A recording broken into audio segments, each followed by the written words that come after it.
Hello and welcome back. I am Arumba. Thank you for joining me. Let's play some more Prosperous, Portugal in Europa, Universalis 4, Mandate of Heaven.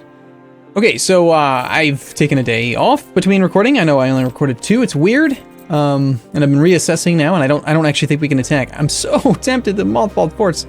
But Castile's like, no. He's just like, no, I don't want to do that. Can't afford to do that. I'm in debt. I've got like war exhaustion, and I'm like fighting in another war and stuff. Oh, and yeah, my capital's about to fall, and he's just like, I just don't think I can. Yeah, I just can't right now. And so, I guess what we're gonna do then is try to put down the separatists, knowing that I'm probably most definitely 100% not going to be declaring war right this second. I'm gonna lower my maintenance back down to about say 50% or so, just in case. You never know; these guys have claims on me as well. If they declare on me, I don't want to be caught out directly adjacent to them with no morale. We'll go down just about to the point where we're not really losing too much money. Now, I don't think I had this much money at the beginning, or at the very end of the last episode, but I was messing with estates a little bit. I granted some lands to the burghers and one province to the nobles in order to demand monarch points and stuff and things. And so in September of 51, we're on track now to have technology.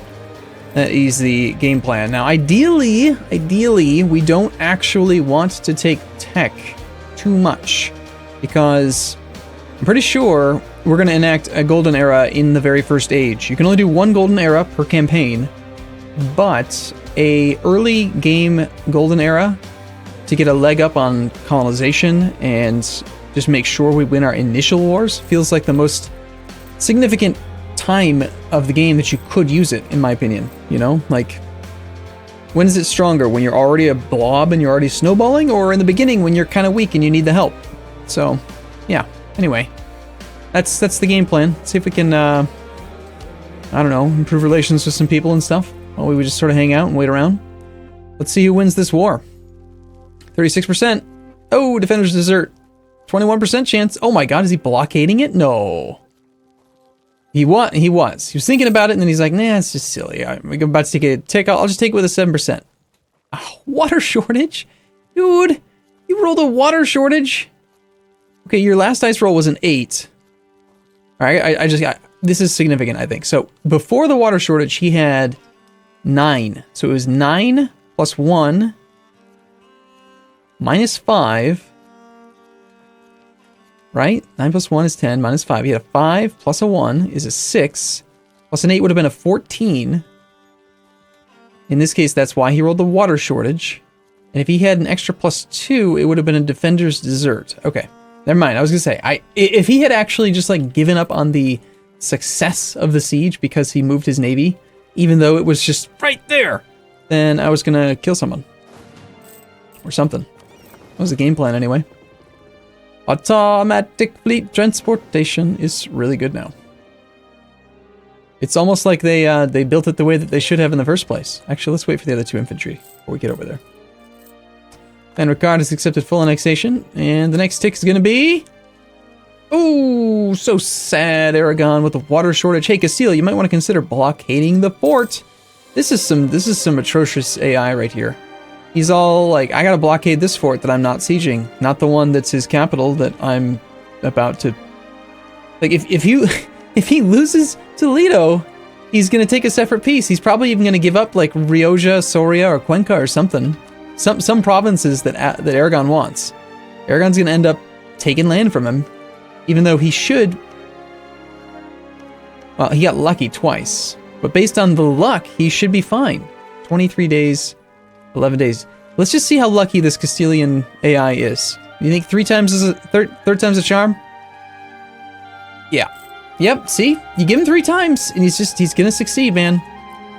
So I have to imagine that his desire to be in the war is rather low. Got 6 war exhaustion. So that's cool. Yeah, defender's desert. Okay, that's another 8. All right, one more time. That would have been a 12. 12, 13 minus 5 is 8 plus 1 is a 9 plus the 8 would make 17. So he would have rolled a 17, and then if he had the blockade in place, he would have had a 19. Still would have been a defender's dessert, but it was only one off. One off from success. Not to mention he's sieging with his entire army. I'm just waiting. I'm just going to sit here. We're just going to sit here and watch as the AI, about to win the siege, pieces out separately and gives up land. You can't see the, what's that one saying? You can't see the forest for the trees? Oh my god, he actually won the siege and he didn't peace out. That's surprising. I must admit, I'm very surprised. Alright, we're going to be able to get there before the end of the month, it looks like, so let's just park our whole army down there. So they both are really unhappy about being in this war, although surprisingly, Aragon's war score is positive still. Wow. Valencia and Toledo practically offset each other. Toledo's actually worth more, yeah. I bet it has higher development. 16 versus 14.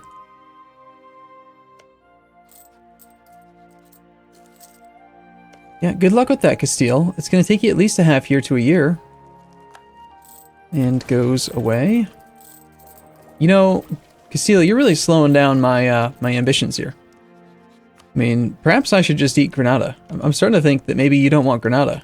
Is that the case? I mean, you've got claims on all this land. You've taken it as a mission, I'm sure, right? Yeah, finish the Reconquista. So you'd be really upset with me if I were to, like, go vassalize this guy myself, but you're just being so bad that I'm seriously considering it. Let's see.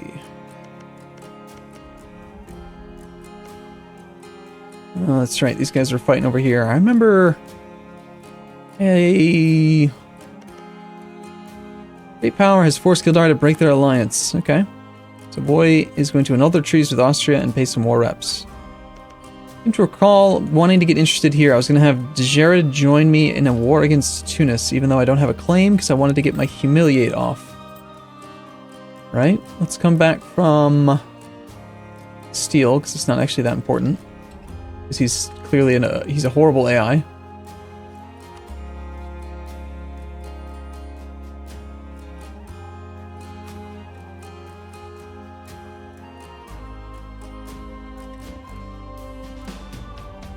Yeah, no, there's nothing looking there that I can really do, I think.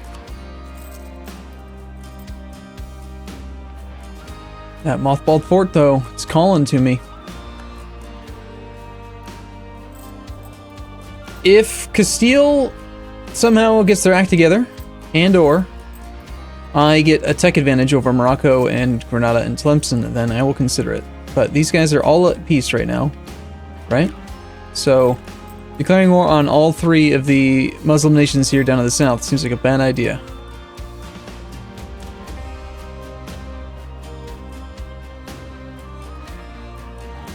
Ooh, wow, those were some big rolls there by Nuno. No guy cedes a whole bunch of land to Kazan. And Aragon's going to shatter probably over to Ruslan, and if Castile were smart, he'd start marching that way right now, and I could pretty much guarantee he'd be able to make it there by the end of the month. But nope. He doesn't want to do that. He wants to sit there, and he wants to get as much war exhaustion as possible. Start the campaign off with at least 8 war exhaustions. It's a great idea.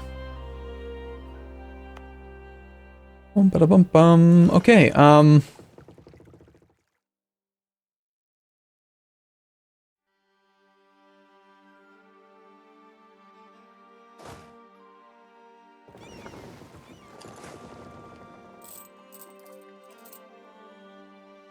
looks to me like we're not going to be, aha! Aragon accepts white peace. Okay. That's not good for you. That means that you still have the 7.77 war exhaustion. You ready for a war? Let's go. Come on. Join me, Castile. Trust me, it'll be great. You're going to enjoy this. Probably. Not really.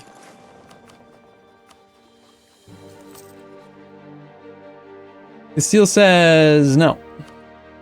They say -4 reasons, -38 war exhaustion, and -44 being 250 ducats in debt. Importing iron. Ooh, military points. I remember saying something about if I were able to get military tech. Huh.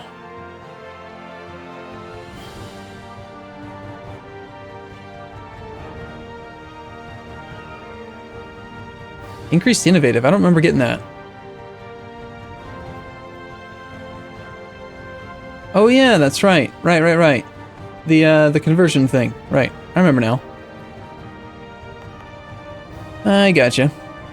Okay, we're going to definitely take the military power. Normally I would want the mercantilism, but in this case, a timely infusion of military points could go a long way. So that sounds great. Let's do that. Now we're on track to have it in September. I don't know if that thing's actually correct, though. I want to add this math up again here. 568 minus 531. It's 37 points. Divided by 5, rounded up, is 8 months away. We're in the 12th month right now, so it's actually 7 months away, game. 7 months. That'd be July, not September. Thanks for, that was weird. Did not mean to just do that. If the screen just got all weird, I was clicking on a different screen, trying to move my calculator, and I think I accidentally just messed up the, recording software there for a second. Triumph of the Clergy. Ugh. I guess they're going to, we're going to have to follow their recommendations. Or something. Oh, it's tempting. It's tempting to declare this war. Alright, so July, huh? Looks like we're going to go back down to there again.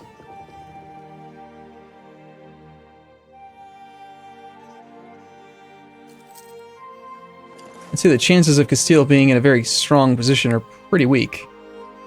But I kind of don't mind. You know, the weaker he is without breaking and without being completely useless, the better for me, because that means that he'll declare fewer wars, call me into fewer wars, and not have enough money to colonize and stuff. Which, that's a good thing, usually. Provence cedes Anjou to Brittany. Provence cedes Barrois, and Lorraine cedes Lothringen to Burgundy. So Burgundy just won quite handily. Does Provence even still exist? They do. They've got a little bit of land over there. I bet at this point Castile's getting pretty close to being willing to accept. -3. I'm not going to give him any money. That'd be crazy talk. Although I am considering, based on the fact that,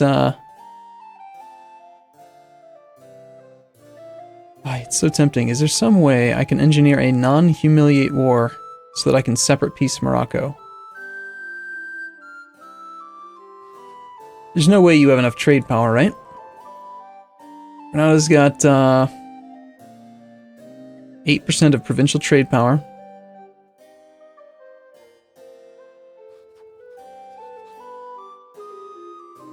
Your Granada spy network needs to be 10. This CB, I think, also prevents you from having land conquered.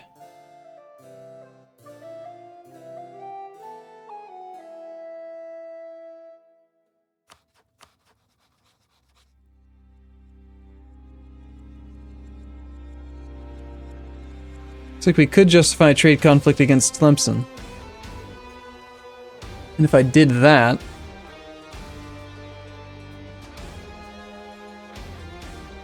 then what I could do is declare the war, occupy the mothballed fort really, really quickly. Well, this is the land that I want, though. That doesn't really get me what I want. What I want is I want to humiliate one of my rivals and then take land from Morocco. So how can we engineer that, then? We just wait. We just gotta be patient. There will come an opportunity, I'm sure.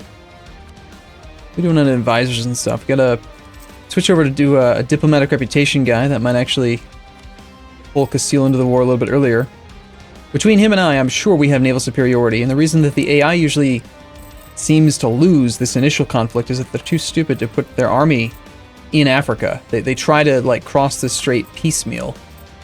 And that doesn't work out for them. And then because of the fact that Portugal has this fort down here that I would not be surprised if often starts off mothballed with no army to garrison it or protect it.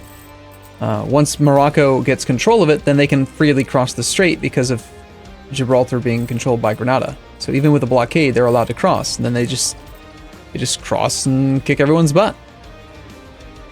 How long does this increased innovative last? There's in 6 years. Just want to check something. There's no way we're going to get 3 of these things activated before we take tech, right? I would have to have a large city have my and probably have my humiliate rival. I don't see any other real option.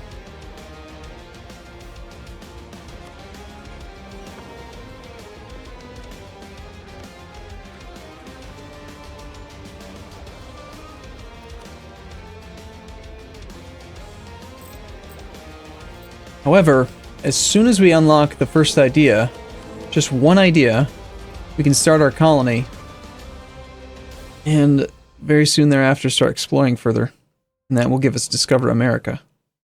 Can't get 5 centers of trade. The large city development thing is actually something I could possibly do. Let's see, it's 51 monarch points to develop in our capital right now. Ah, shoot, I've got encouraged development on right now.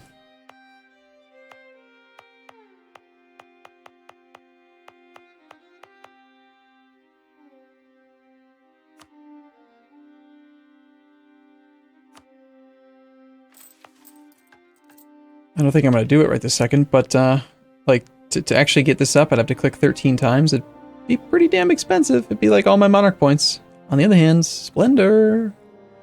What's more important, getting the tech early or getting Splendor? Military tech, of course. No, we gotta get the colony started. Splendor's nice, but no, I don't think I can afford to go up to 30 development just yet.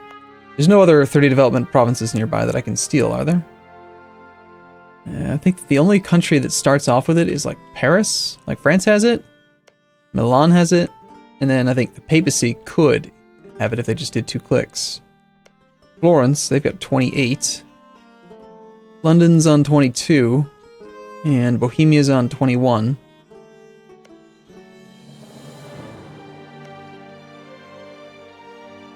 Oddly, looks like the Mamluks almost can. Yeah, okay, well, not a whole lot's happening just yet, but I've got an opportunity to expand soon-ish.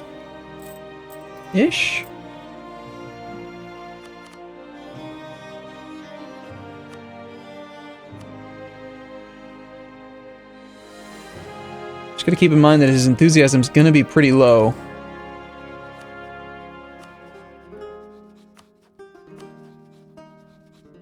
Interesting. So Tlemcen wants to become my ally, despite the fact that I am allied to Portuguese rival Morocco. Here's the thing, you hate Granada. I suppose what I could do is, even though I don't want to take the land, if I got a claim on Granada, I could declare on Granada, call Tlemcen in, and then make Tlemcen, instead of being on their side, make him on my side. Just make the war simple. That's gonna have to be the way that we go. That just, unfortunately, that, it's gonna have to be what happens, I think. Oh, nice. Wow, we're already at 3 stability and we're getting an extra 50 admin. That's nuts. Okay, well, I'm gonna take this tech. One of our neighbors took tech in our tech group, so I guess got us an extra 30 points discount. And even though we're already into 1450, we have no Renaissance spawned yet, so we're gonna go ahead and take this tech. I think we'll hold off on admin tech until we see somebody who has it in our culture, or our actual technology group, which, if you're not familiar, is anyone who is in the Western technology group. Technology groups are still in the game. That's like the only thing that they control now is this, who gives you technology discounts, and also map spread. It's based on that, if I remember correctly. Or if I understand game mechanics correctly, which is entirely possible that I don't. I don't know. Anyway, same thing with Diplotech. Do we take it? I think we do. I think Diplotech is good. Trade range is not going to affect our colonial range, if I'm not mistaken, though. No, it's a separate number. Being ahead of time on tech for a couple years could make us some money, and I think that's worthwhile. But we do want to save those admin points.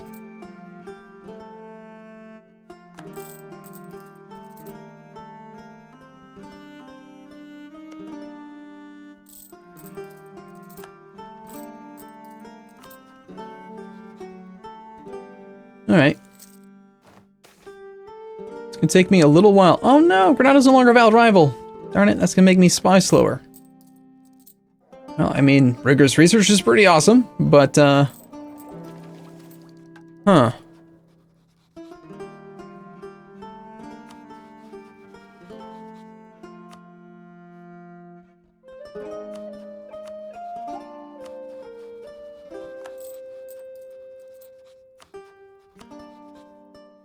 Just Aragon and Castile now, huh?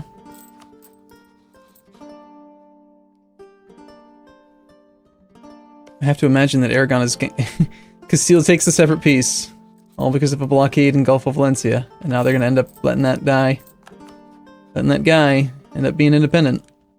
You know, I could actually, like, very, very late into this war. This war's been going on for years. I could ally Navarro right now, just to be a jerk. And then, like, make Aragon sad. Should I protect him? No, it's not really a very prosperous thing for us to do, is it? Nah, we don't want to help our neighbors. That's crazy. Although I am very disappointed to see that I'm not going to get a humiliate rival out of that. So my only rivals now are Morocco and Tunis.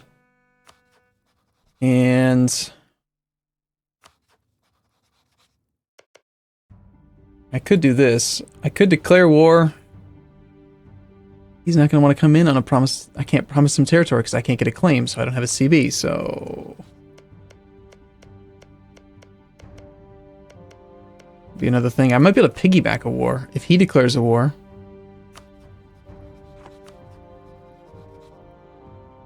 Tricky, tricky.